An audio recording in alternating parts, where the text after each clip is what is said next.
Brigitte Régnier-Vigouroux, là je vous trouve pour un rassemblement contre les lois qui se préparent sur la PMA, la GPA.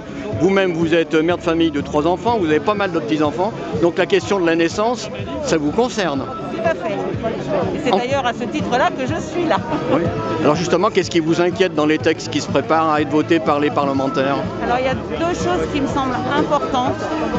Au départ, au-delà de tout le reste, c'est que pour moi, la nature est première et que j'allais dire, de constitution physique, l'homme et la femme sont faits biologiquement pour avoir des enfants.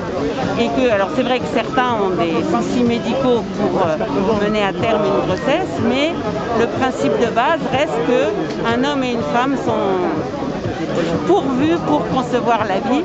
Et ce qui m'inquiète beaucoup, c'est que maintenant, par cette loi, on ouvre la possibilité d'avoir des enfants qui n'auront pas d'origine génétique, parce que c'est vrai que 2 hommes, 2 femmes ne peuvent pas concevoir un enfant, mais biologiquement. Alors autour de nous, hein, il y a des banderoles rouges, des banderoles vertes. Rouge, c'est la contestation, vert, c'est l'écologie.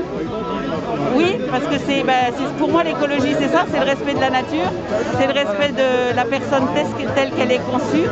Et puis après, il y a la deuxième chose dont je voulais vous parler, c'est aussi le droit de l'enfant. C'est que l'enfant, on a peut-être besoin de protéger, on a surtout besoin de protéger dès le sein maternel. Et c'est important que, pour moi en tous les cas, il grandisse avec son père et sa mère biologique. Aujourd'hui, vous pensez que ce combat, cette action, cette mobilisation, elle est comprise dans la population? Non, parce que toute l'information qui nous est donnée est assez tronquée et on nous donne la vision des choses par une partie de la lorgnette. Alors qu'est-ce qui manque justement?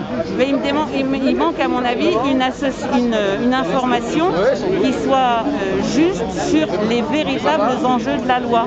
Parce qu'on ne parle pas du tout de la marchandisation du ventre de la femme, on ne parle pas du tout pardon, ça m'échappe. Mais ça c'est la GPA, la marchandisation. Oui, c'est ça. Oui, mais de toutes les façons, la loi actuellement risque d'ouvrir à la GPA et ça c'est un danger qui à mon avis me semble colossal. On a aboli l'esclavage et on est en train de le recréer.